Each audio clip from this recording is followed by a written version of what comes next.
Welcome back to Star Wars Shovelware. My name's Luke, and today on the channel we're going to be taking a look at United Assault Normandy 44 on the Nintendo Switch, a World War II themed first-person shooter which is advertised as being an open-world rogue-lite set in the 1944's depiction of Normandy, in which you apparently play as a US Army paratrooper dropped into enemy territory to prepare for the D-Day, like it's some kind of Allied home welcoming party. I've personally been a fan of World War shooters since the days of Medal of Honor Allied Assault, but I was dubious about this one from the get-go. So let's whip out our rifles and see who shoots first, and drop a like and a sub if you enjoy my content and want to see more.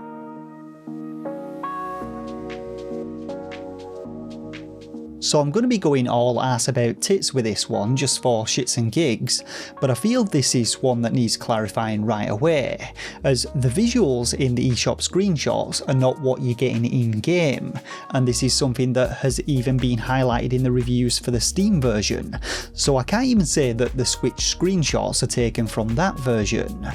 Presumably the developers have taken them from a souped up unreleased version of the game, and going by the reviews of their other titles, they seem to find it impossible to optimise the games on any platform whatsoever, so instead they bring out the bull and kick shit into your eyeballs, hoping you won't notice the atrocious visuals. Now, graphically it's by no means the worst game on the Switch, and when you stood stationary in a town, they're almost on par with the PlayStation 1's quality of visuals. But for the most part, the world is pretty much a barren wasteland with very little detail to its landscape, and its ghost towns are comprised of copy and paste building assets populated by nothing but low quality textures and Nazis.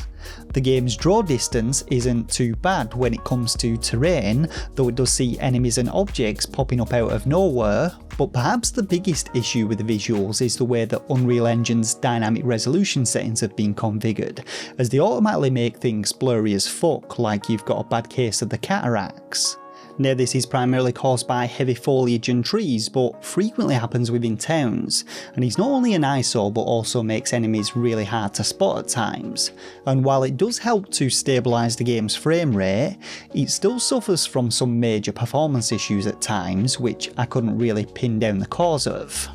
Now on the audio side there's really not that much to report. The ambience of the world isn't bad, with the usual gunshot and flak cannon sounds going off in the background, and the weapons all sound pretty decent,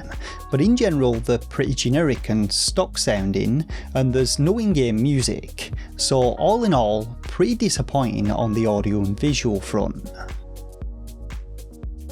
So now we get into the gameplay, and we'll cover what constitutes as the story element later on, so please do try to hold back your excitement for that one. But the game is advertised as an open world rogue-lite, which I'm once again going to have to call bullshit on. You see, the primary game mode does feature a large open world for you to wander about and a dynamic mission generator, which essentially provides you with a random set of objectives each time you embark upon a run. These missions range from destroying specific targets such as tanks or flak cannons, which can be disposed of with a spot of TNT, locating and acquiring various documents which are actually near impossible to find, and I spent about 10 minutes wandering around like a dickhead searching through abandoned buildings to no avail, and finally liberating towns, which involves clearing them all of enemies. Though, as I've already said, aside from the Nazis, these towns are completely empty,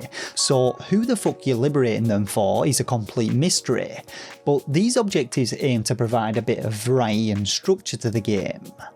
The problem is that, aside from this randomised aspect, there's absolutely nothing roguelite about it. You earn XP from completing objectives and eliminating enemies, which then goes towards increasing your rank and in turn unlocks new weapons for you to start with. But that's it. You don't keep any of the equipment you find during runs, which to be honest wouldn't matter anyway, as the Germans only ever drop MP40s or STG-44s, you don't get any special abilities, and you lose all of your XP if you die in a mission. But other than raising your rank, the only thing XP is actually used for is unlocking decorations in your base, so I hardly think that you can call this a roguelite. Now, in terms of general gameplay, while the objectives add a little structure, there's really not a whole lot of substance to this one. You'll spend a lot of time walking from one location to the next with nothing but German soldiers standing in your way, so no vehicles to contend with, but the enemy AI is so poorly programmed that even the first person shooter elements prove to be a bag of dicks. Enemies will spot you from a mile away if you're moving at anything other than a crawl, and as soon as you engage in combat with them, you'll have Nazis swarming around you like flies around shit, which, if you're out in the open, more often than not results in a swift death.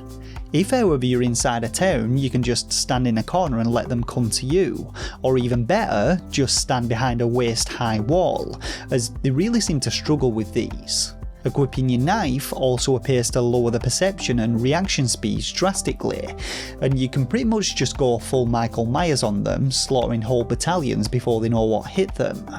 Now, when it comes to the weapons, you've pretty much got the usual assortment of World War II armaments, so think Tommy guns, MP40s, M1 Grands and Kar-98Ks, but they're all pretty much the same, a couple of shots and enemies are dead. And the game's overzealous aim assist is pretty hit and miss. Sometimes it locks onto enemies like you've got an aimbot, sometimes it doesn't lock on at all. But regardless, manual aiming is pretty much impossible in the game, despite you able to aim down sights.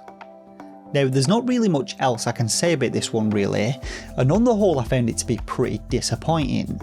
The gameplay loop isn't particularly entertaining or rewarding, and the visuals leave a lot to be expected, but I think the key thing here is that it feels unfinished. It's missing the basics, like an in-game map for one, the AI programming still needs a lot of work to get them to actually function properly, and it could definitely do with more enemy variety, as you can unlock a bazooka, but what's the point when there are no vehicles to destroy? It's worth noting that in addition to the standard rogue-lite mode, there's also a bonus campaign mode for you to play, which I suppose counts as this game's story element, but aside from a bit of a note to read on the ridiculously long load screens, the campaign mode features the exact same gameplay without the randomness and a set of predefined objectives for you to complete,